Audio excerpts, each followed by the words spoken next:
Welcome back, my beautiful family. I want to say thank you for your love and support for growing of our community. I pray may God Almighty should bless you and reward you all. Amen. Please subscribe if you haven't done so. Like and comment where you're watching from. So let's continue from where we stopped. Millionaire CEO saw wife as an alternate for his first wife. Only when she left with a divorce letter, he cried.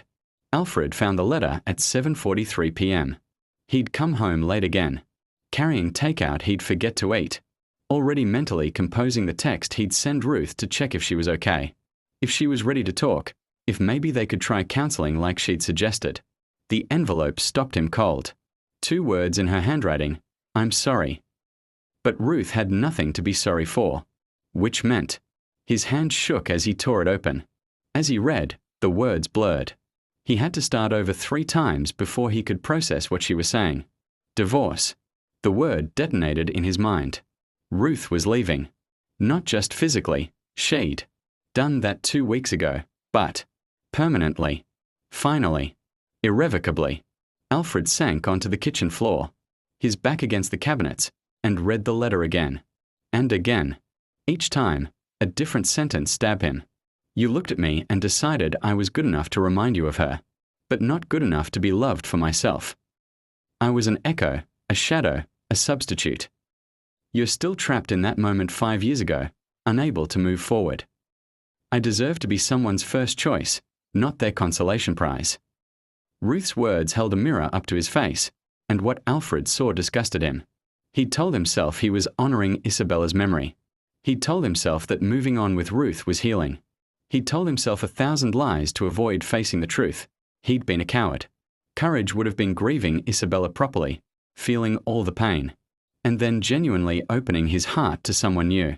Instead, he'd found a shortcut, someone who eased the pain without requiring him to actually heal. He'd used Ruth. Not consciously, not maliciously, but selfishly. Absolutely selfishly. The worst part was Ruth's lack of anger in the letter. She'd reached a place beyond anger. A place of clarity and self-respect that made him feel small. She'd walked away not in rage but in dignity. And that hurt more than any accusation could have.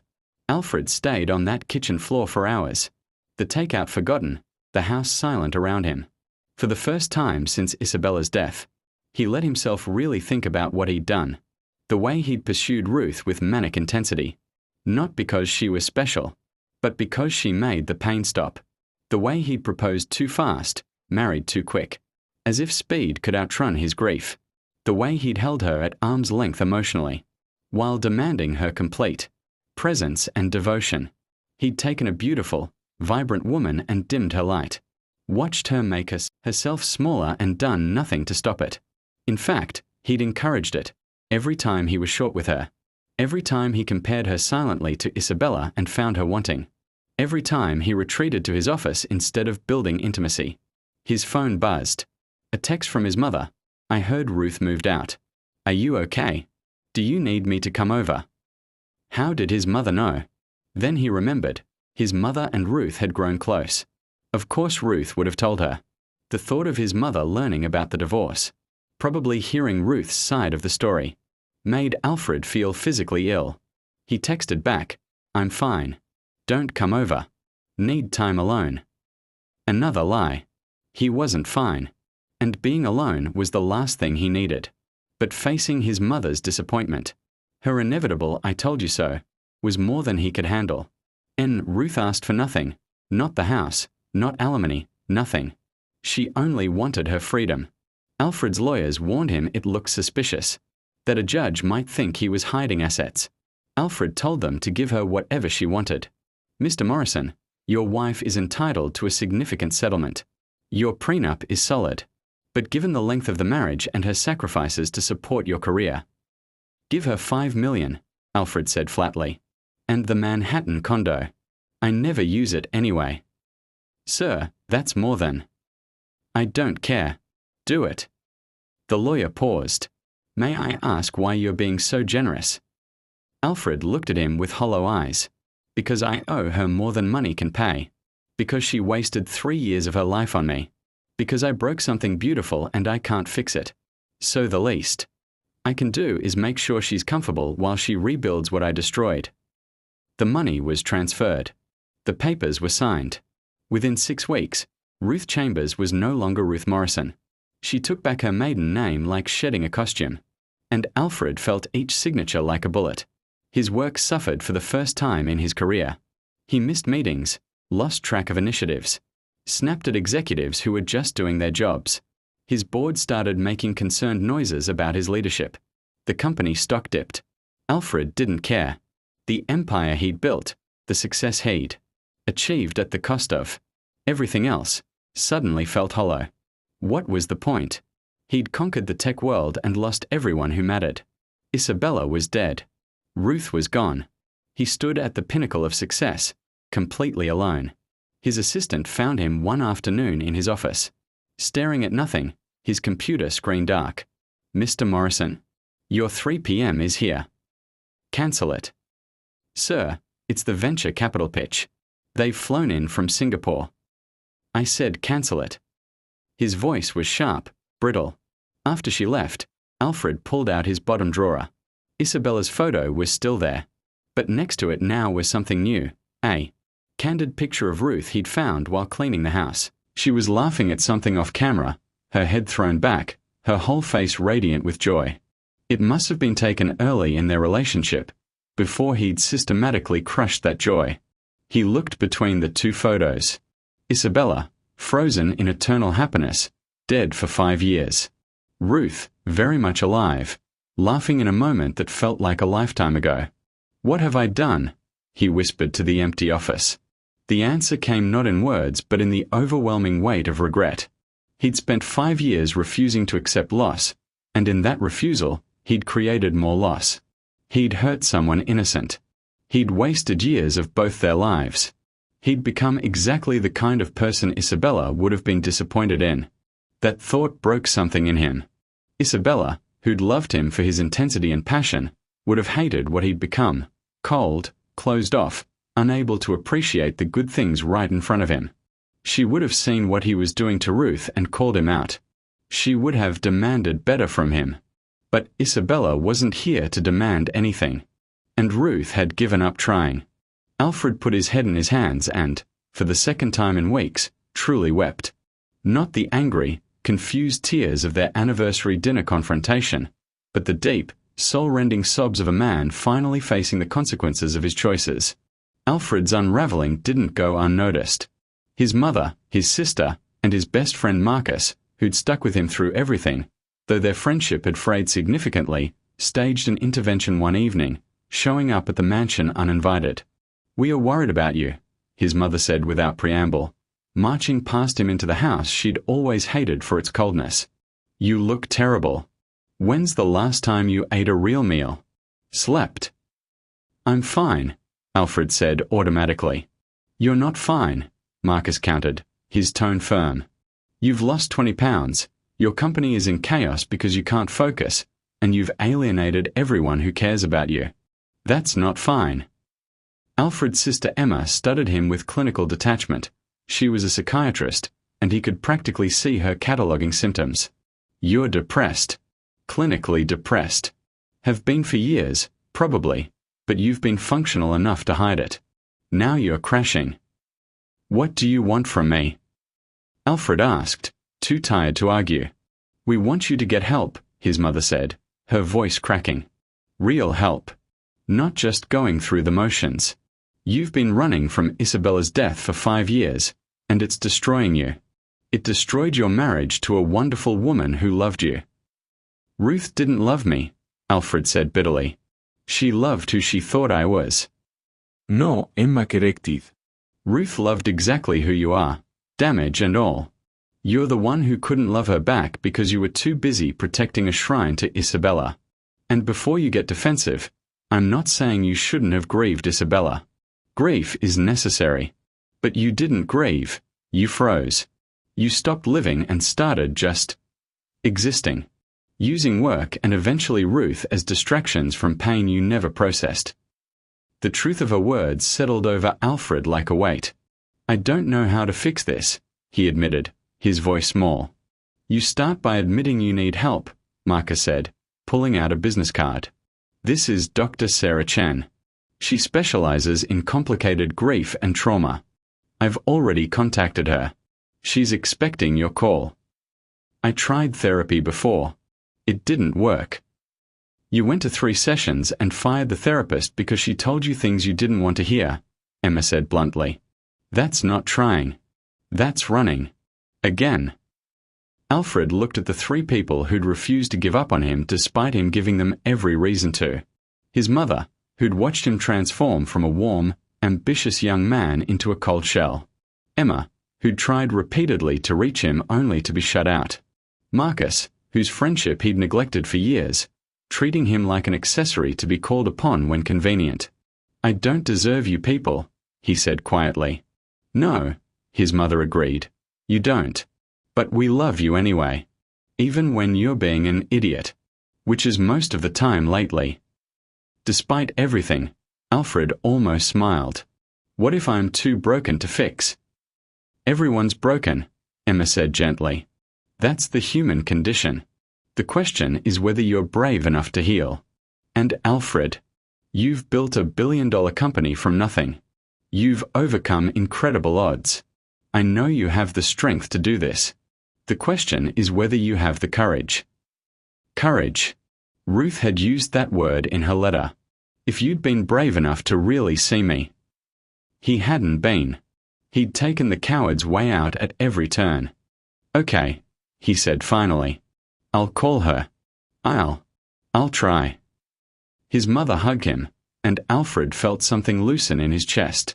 Maybe it wasn't too late to save himself, even if it was too late to save his marriage.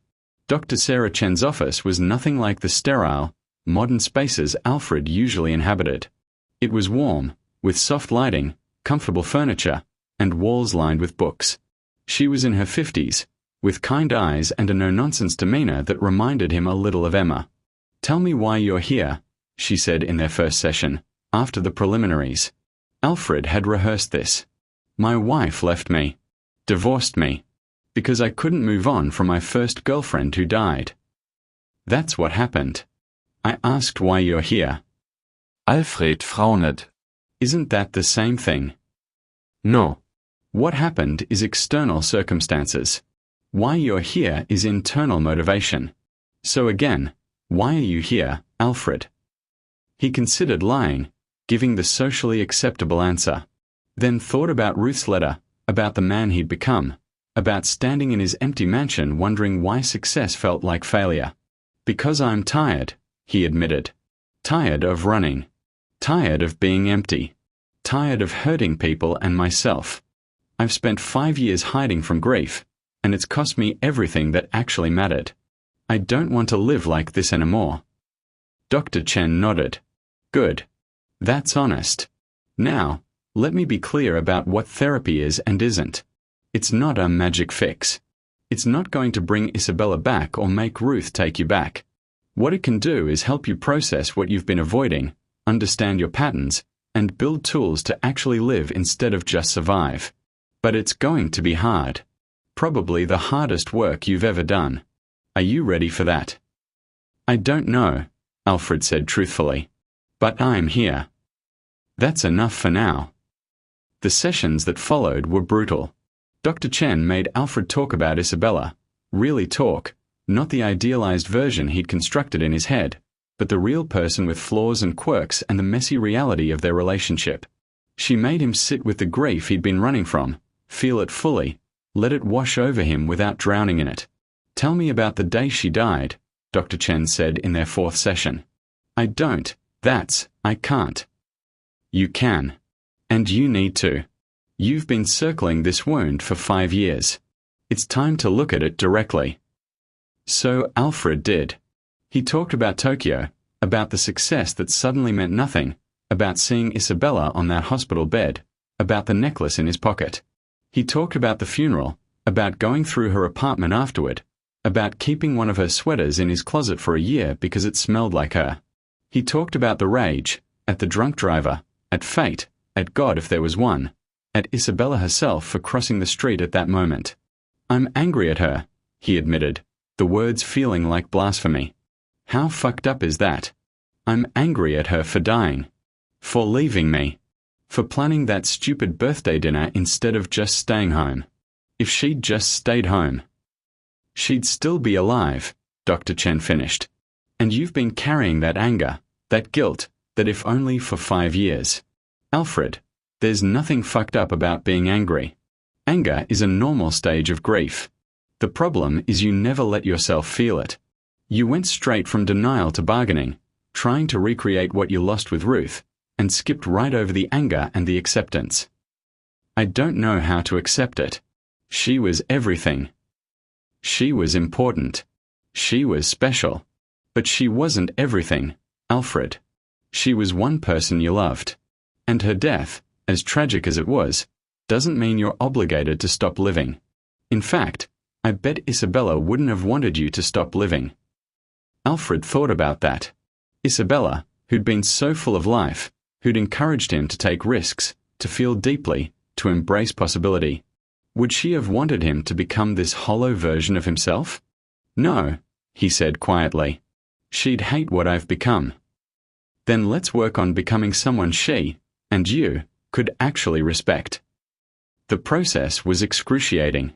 Dr. Chen made him journal about his feelings, practice mindfulness meditation, which he initially dismissed as California nonsense before reluctantly admitting it helped, and confront the ways he'd used work and Ruth to avoid dealing with loss. Let's talk about Ruth, Dr. Chen said in their 10th session. Alfred stiffened. What about her? You loved her. On some level, you did. But you never gave that love permission to be its own thing. It always had to be filtered through your grief for Isabella. Tell me about Ruth. Not how she compared to Isabella. Just Ruth. So Alfred tried. He talked about Ruth's laugh, her creativity, her patience. The way she painted on Sunday mornings, how she'd tried to add warmth to the mansion, how she'd memorized his coffee order and his schedule and the names of all his executives. How she'd supported his work without complaint even though she'd had her own career aspirations. How she'd tried, God how she'd tried, to make him happy. She deserved better than me, he said. She deserved you at your best. Instead, she got you at your worst, and she still tried to love you through it. That takes incredible strength. I destroyed that strength. You damaged it. But Alfred, Ruth walked away. She chose herself. That means she still has that strength. The question is what you're going to do with this knowledge. There's nothing I can do. She's moved on. I signed the divorce papers. I'm not talking about winning her back. I'm talking about learning from this. About making sure if you ever love someone again, you do it right. About becoming the kind of person who can actually show up for a relationship instead of using it as grief management. That hit hard. I don't know if I can love anyone again. Maybe not right now. But Alfred, you're only 39. You have potentially decades ahead of you. The question is whether you want to spend them stuck in the past or open to the future. 6 months into therapy, Dr. Chen gave Alfred an assignment. Apologize to the people he'd hurt. Not to get forgiveness, that wasn't guaranteed and couldn't be demanded, but to acknowledge harm and take responsibility. Start with your family, she suggested. Then Ruth, if and when you're ready. Alfred began with Marcus. They met at a bar Marcus had suggested, neutral territory. Alfred arrived early, nervous in a way he hadn't been since his first big investor pitch. When Marcus arrived, there was wariness in his eyes. They'd been best friends since college, but Alfred's years of emotional unavailability had frayed that bond to nearly breaking. Thanks for meeting me, Alfred said. You sounded serious. What's going on? Alfred took a breath. I want to apologize. For the last 5 years. For being a shitty friend. For only calling when I needed something. For bailing on your wedding anniversary party. For never asking about your life or your kids. For treating you like a tool I could use when convenient. You deserved better. You deserved the friend I used to be. Marcus studied him for a long moment. What changed? Ruth left. And I finally realized that everyone was right. I've been running from grief and destroying everything good in my life. I'm in therapy now. Actually trying, not just going through the motions. And part of that is acknowledging that I've hurt people. You're at the top of that list. Man, I'm not going to lie, you really did hurt me. There were times I wanted to just cut you off completely. But we go back too far. I kept hoping you'd wake up. Marcus's voice softened. I'm glad you finally did. I don't expect everything to go back to normal. I just wanted you to know that I see what I did. And I'm sorry. They talked for 2 hours, really talked, for the first time in years. Marcus told him about the struggles in his marriage, his fears about being a good father, his own career frustrations. Alfred listened, really listened, realizing how much he'd missed by being locked in his own head. It's good to have you back, Marcus said as they parted. The real you, I mean. Similar conversations followed with Emma, his mother, even colleagues he'd steamrolled or dismissed. Each apology lifted a weight Alfred hadn't realized he was carrying. But the hardest apology remained. Ruth. Dr. Chen cautioned him. You need to be very clear about your motivations. Are you apologizing to ease your guilt, or because Ruth deserves to hear it? Are you hoping for reconciliation, or are you truly just taking responsibility? I don't know, Alfred admitted. I think about her constantly. Wonder how she's doing. If she's happy. Part of me wants her back, but part of me knows that's selfish. She's better off without me. Maybe. But that's for Ruth to decide, not you. If you're going to reach out, it needs to be genuine. An acknowledgement of harm with no strings attached. No expectations. Alfred spent weeks crafting a letter. He wrote and rewrote, trying to find the right words, the right tone. Finally, he realized there were no right words, only honest ones. Dear Ruth, I don't expect you to read this. I wouldn't blame you if you threw it away unopened. But I need to say these things, even if you never hear them. I'm sorry. Those words are inadequate for what I put you through, but they're all I have. I'm sorry for pursuing you for the wrong reasons. I'm sorry for marrying you when I wasn't ready to be anyone's husband.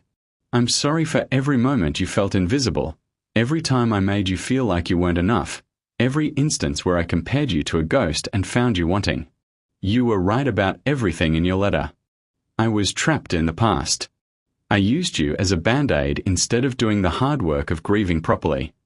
I took your love, your genuine, generous love, and treated it like something common instead of the gift it was. I'm in therapy now. Actually trying, for the first time. Learning to grieve Isabella properly, to process loss instead of running from it. Learning to see the ways I hurt people, including and especially you. It's hard work, and I'm not done, probably never will be done, but I'm trying. I'm not asking for forgiveness. I'm not asking for another chance. I know I squandered the one I had. I'm just asking that you know, I see now what I couldn't see then. You were never a substitute or a shadow. You were Ruth, vibrant, patient, creative, strong. You deserve to be loved for exactly who you are, and I failed you. That failure is mine to carry, not yours. You don't owe me anything, not forgiveness, not reconciliation, not even a response to this letter. You owe yourself the full, joyful life you should have had all along. I hope you're building that life. I hope you found people who see you clearly and love you completely. You deserve nothing less. If our paths never cross again, please know this. You weren't the problem. I was. And I'm sorry I made you doubt that even for a moment. With genuine regret and respect. Alfred. He mailed the letter to the address his lawyer had on file, an apartment in Brooklyn he'd never seen. Then he waited, expecting nothing, hoping for everything, preparing himself for silence. What Alfred didn't know, couldn't know, was that Ruth had been on her own journey of healing. The divorce settlement, which she'd initially refused before her lawyer convinced her to accept, had given her financial freedom she'd never imagined. She'd used it to restart her life on her own terms. She'd moved to Brooklyn, enrolled in a graduate program for creative writing, a dream she'd abandoned when she became Mrs. Morrison, and slowly rebuilt her sense of self. The first months had been hard, therapy of her own, unpacking the way she'd made herself small, learning to trust her own voice again. Her therapist, a kind woman named Dr. Patel, had helped her see patterns she'd been blind to. You have a tendency to shapeshift, Dr. Patel had observed. To read what people want and become that, sometimes before they even ask. Where does that come from? Ruth had thought about it, traced it back to childhood. Growing up with a critical father who was impossible to please, a mother who mediated by adapting. Ruth had learned early that love was conditional, earned through performance. I've spent my whole life trying to be what others need, she'd realized. With Alfred, I just perfected the art. I became his ideal woman, or tried to. I never stopped to ask if he was my ideal man. Was he? No, Ruth admitted. He was exciting and intense, and I mistook that for depth. But he never really asked about my dreams, my needs. It was always about him, his work, his schedule, his moods. And I accepted that because I thought that's what love was. Sacrifice.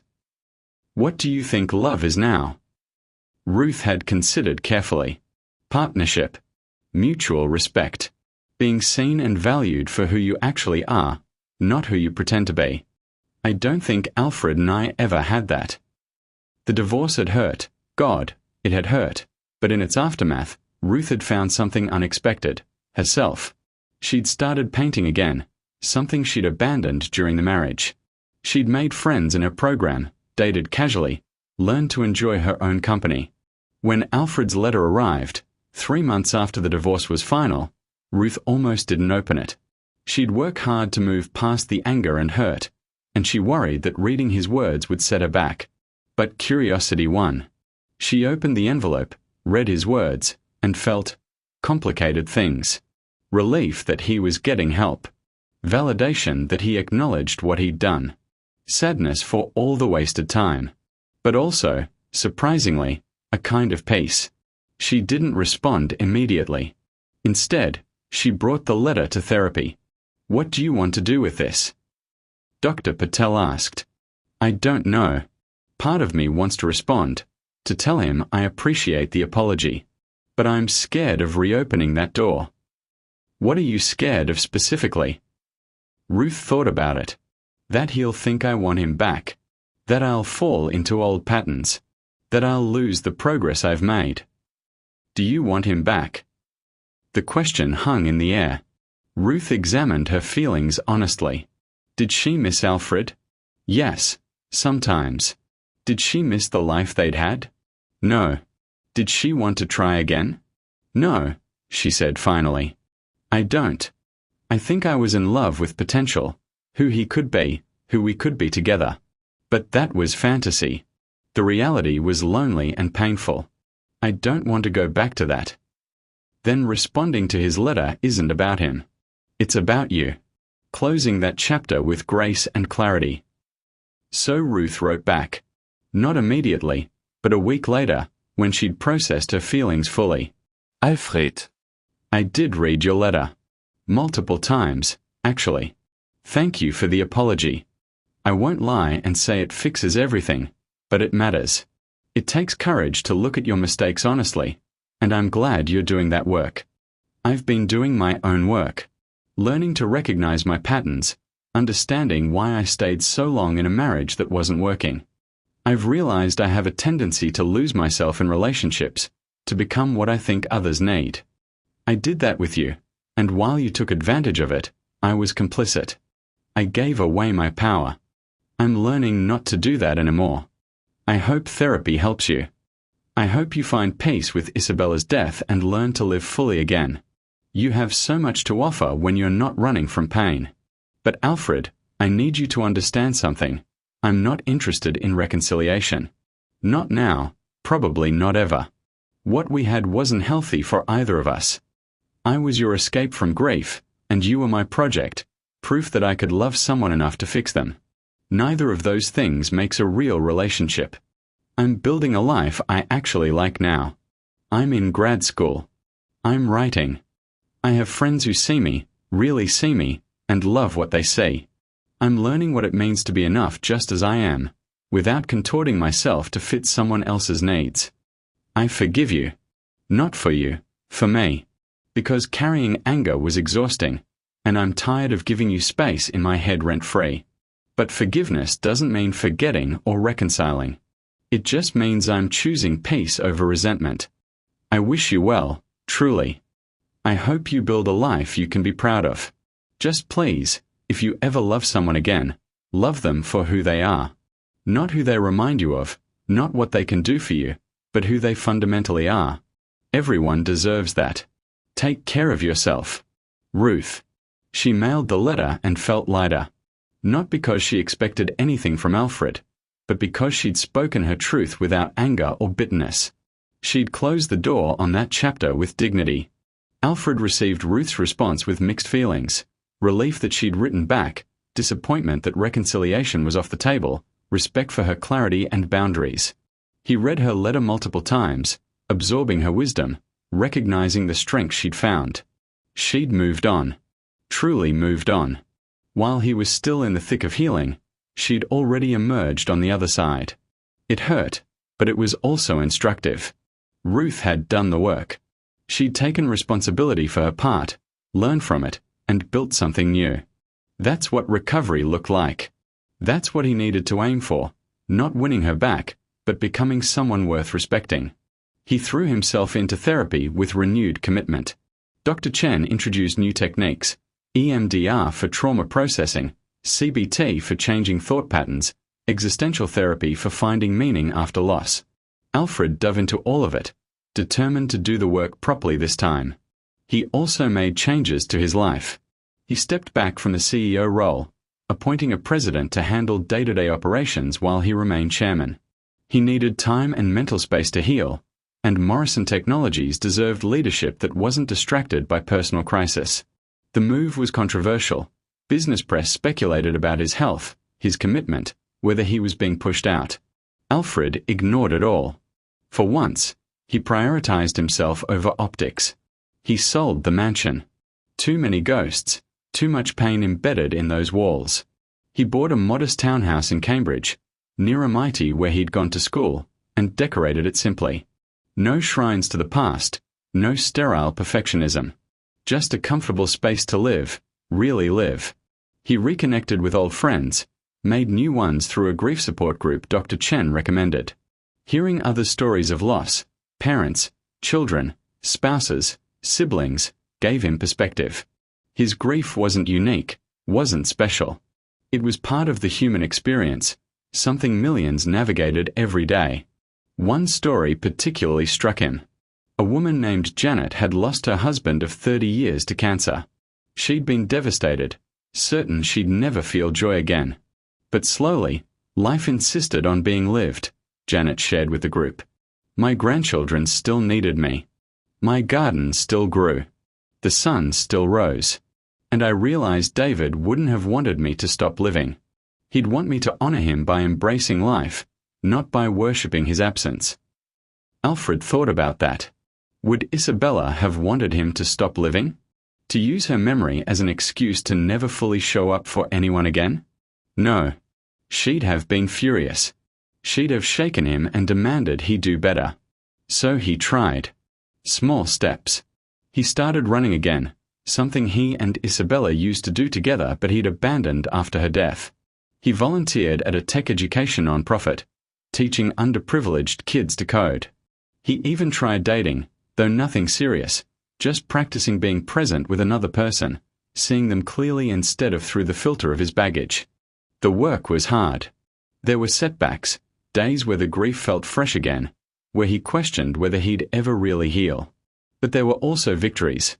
The first time he talked about Isabella without crying, the first time he felt genuine happiness instead of just absence of pain, the first time he looked at her photo and felt gratitude for what they'd had instead of anguish over what he'd lost. 18 months after the divorce, Alfred was at a gallery opening in Boston. His sister Emma was exhibiting her photography, a hobby she'd recently taken up, and family support was mandatory. He'd gone reluctantly, still not entirely comfortable in social situations, but determined to show up for the people who'd shown up for him. He was studying one of Emma's pieces, a striking black and white portrait of their mother, when he heard a familiar laugh. His heart stopped. Ruth. She was across the gallery, talking animatedly with a tall man, her braids now shorter, her style more bohemian than the polished corporate wife aesthetic she'd adopted during their marriage. She wore a bright yellow dress, carried herself with confidence that seemed new, and when she laughed, God, that laugh, it was unguarded and joyful in a way he'd never quite achieved with her. Alfred's first instinct was to leave, to avoid the awkwardness of an encounter. But something, maybe therapy, maybe growth, maybe just exhaustion with running, made him stay. He watched her for a moment, noting how relaxed she seemed, how present. The man she was with touched her arm while making a point, and Ruth smiled but didn't lean into it. Friends, maybe, or early dating. Either way, she seemed happy. As if sensing his gaze, Ruth looked up. Their eyes met across the gallery. Alfred saw surprise flash across her face, then something more guarded. She said something to her companion and walked over. Alfred, she said, her voice neutral but not unfriendly. I didn't expect to see you here. My sister is exhibiting, he explained, gesturing to Emma's name on the program. I didn't know you'd be here either. I know Emma, actually. We met at a Women in Arts event a few months ago. She's incredibly talented. An awkward pause. They stood there, two people who'd been married, who'd hurt each other, who'd both somehow survived and grown. You look well, Alfred said finally. Happy. Ruth stuttered him. I am. You look different. Better than the last time I saw you. Therapy, Alfred said simply. Actual therapy. I'm trying. I'm glad. And she sounded like she meant it. Another pause. Alfred took a breath. Listen, I know we said what needed to be said in our letters. But can I buy you a coffee? Not to rehash anything or try to convince you of anything. Just to, I don't know, check in. See how you are. Ruth considered. He could see her weighing it, calculating risks. Finally, she nodded. Coffee. Public place. 1 hour. They went to a cafe down the street from the gallery, sat at a small table by the window. It felt surreal, sitting across from Ruth as something other than husband and wife, both of them fundamentally changed from who they'd been. So, Ruth said, adding cream to her coffee, different from how Alfred used to make it, he noted, she was reclaiming even the small things. How have you been? Really? Honestly? It's been hard. Therapy isn't easy. I've had to confront things I spent years avoiding. My grief, my mistakes, my patterns. Some,